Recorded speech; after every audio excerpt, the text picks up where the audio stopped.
அஸ்ஸலாமு அலைக்கும். இன்றைக்கி பார்க்க போகிற ரெசிபி வீடியோ அஃபாஸோட ஸ்பெஷல் பிரியாணி ரெசிபி தான் இந்த வீடியோவில் பார்க்க போகிறீங்க. பேச்சுலர்ஸ், பிகினர்ஸ் எல்லாருக்குமே மெஷர்மெண்ட்டெல்லாம் எவ்வளோ இது கரெக்டாக யூஸ் பண்ணலாம் அப்படிங்கிறத நீங்கள் இந்த வீடியோவில் பார்க்கலாம். இந்த ரெசிபி வீடியோ உங்களுக்கு யூஸ்ஃபுல்லாகவும் நல்லா ஹெல்ப்ஃபுல்லாகவும் இருக்கும். அதனால் கண்டிப்பாக மறக்காமல் கடைசி வரைக்கும் வீடியோவை ஸ்கிப் பண்ணாமல் பாருங்கள். அதுக்கு முன்னாடி நம்ம சேனலை மறக்காமல் சப்ஸ்கிரைப் பண்ணிடுங்க, கூடவே பெல் பட்டனையும் ப்ரெஸ் பண்ணிடுங்க. இப்போ நம்ம வீடியோக்குள்ளே போகலாம்.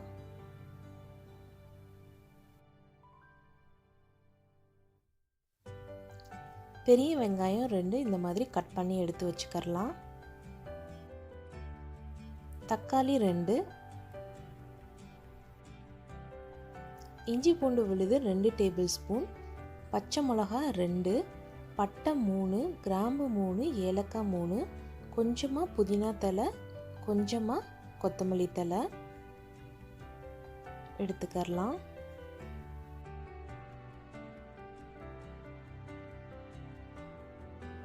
தாளிக்கிறதுக்கு நெய் 2 டேபிள் ஸ்பூன், எண்ணெய் 3 டேபிள் ஸ்பூன் அளவு எடுத்துக்கலாம்.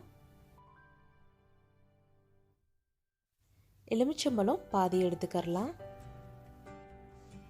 பிரியாணி அரிசி 1/2 கிலோ எடுத்து ஊற வச்சு வச்சுருக்கேன்.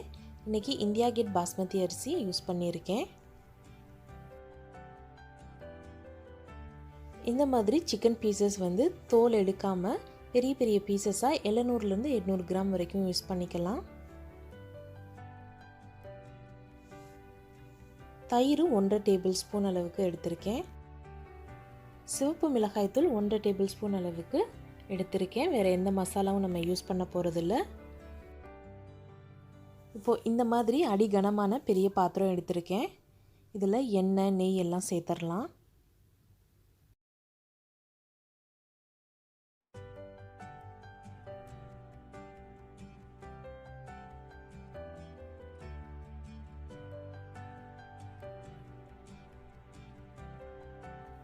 எண்ணெய், நெய் 2 நல்லா காஞ்சதுக்கப்புறம் தாளிக்கிற பொருள்லாம் சேர்த்துடலாம். இப்போது இது கூட பட்டை, கிராம்பு, ஏலக்காய் எல்லாத்தையும் சேர்த்துடலாம். இது கூடயே பச்சை மிளகாவும் சேர்த்துடலாம்.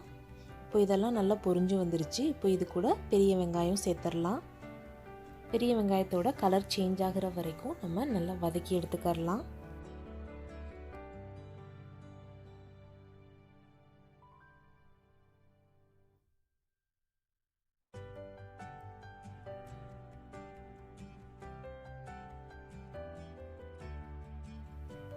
வெங்காயம் நல்லா பொன்னிறமாக வதங்கி வந்துருச்சு. இப்போது இது கூட புதினா, கொத்தமல்லி 2யும் சேர்த்துடலாம்.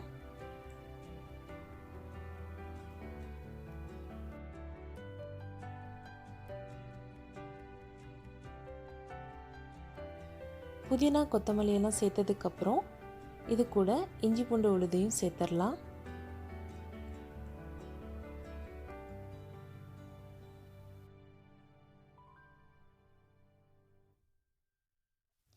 இஞ்சி பூண்டு விழுது சேர்த்தாச்சு. இப்போ இதை நல்லா பச்சை வாசம் போகிற வரைக்கும் நல்லா வதக்கி விட்டு எடுத்துக்கலாம்.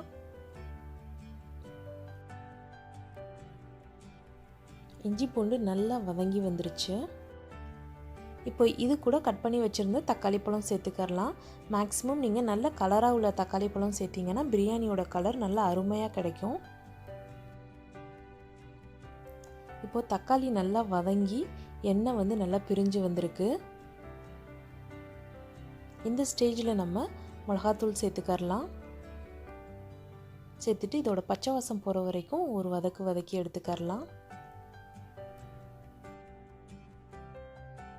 பச்சை வாசம் போகிற வரைக்கும் நல்லா வதக்கி விட்டதுக்கப்புறம் ஃபைனலாக இது கூட நம்ம தயிர் சேர்த்துக்கலாம்.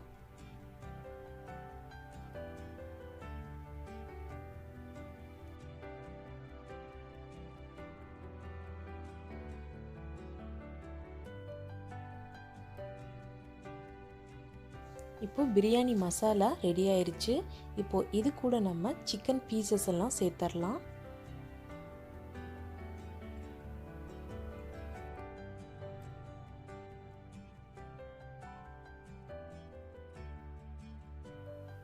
இப்போ இதுக்கு தேவையான அளவு உப்பு சேர்த்துடலாம். இப்போ இது கூட 1 டம்ளர் அளவுக்கு தண்ணி சேர்த்துக்கறலாம்.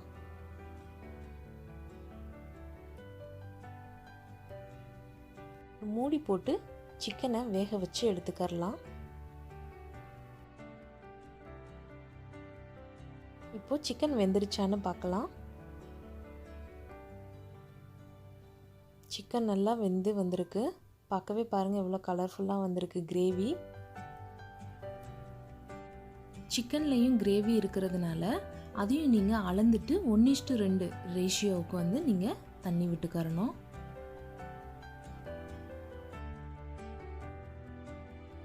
அதாவது 1 கப் அளவு அரிசி எடுத்தீங்கன்னா 2 கப் அளவுக்கு தண்ணி எடுத்துக்கறணும்.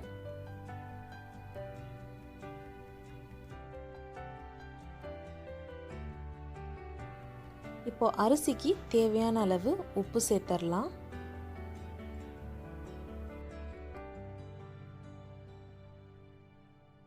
உப்பு சேர்த்ததுக்கப்புறம் தண்ணி நல்லா கொதிச்சு வரட்டும்.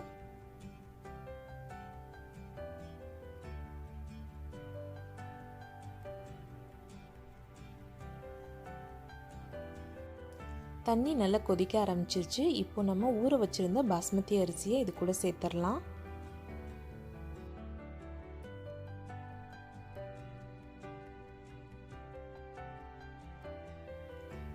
அரிசியெல்லாம் சேர்த்தாச்சு. இப்போ இதை வந்து நம்ம நல்லா ஒரு மிக்ஸ் பண்ணி விட்டுறலாம்.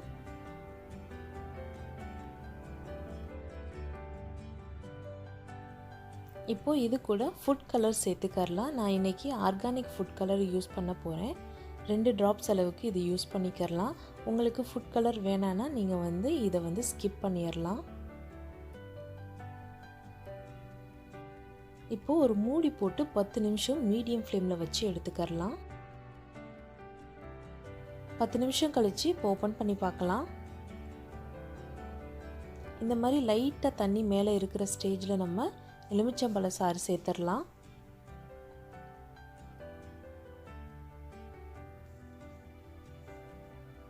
இப்போ இதை வந்து நம்ம நல்லா ஒரு மிக்ஸ் பண்ணி விட்டுறலாம்.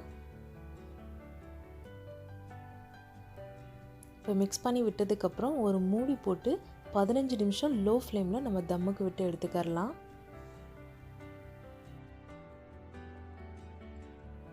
தம்முக்கு விட்டு 15 நிமிஷம் ஆயிடுச்சு. இப்போ இதை நம்ம ஓப்பன் பண்ணி பார்க்கலாம். பாருங்கள், பிரியாணி ரெடி ஆயிடுச்சு. எவ்வளோ நல்லா நீளமாக அரிசி நல்லா வெந்து உங்களுக்கு பார்க்கவே தெரியும். இப்போ இந்த ஸ்டேஜில் நம்ம வந்து அரிசியை வந்து கிளறி விட்டு எடுக்கக்கூடாது. இதை வந்து திரும்ப மூடி போட்டுட்டு நம்ம 1 ஹவராவது அப்படியே நம்ம விட்டுறணும்.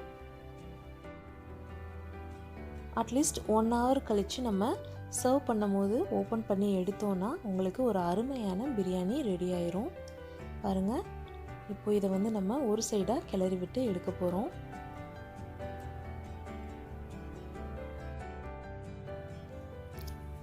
ஒரு அருமையான பிரியாணி ரெடி ஆயிருச்சு.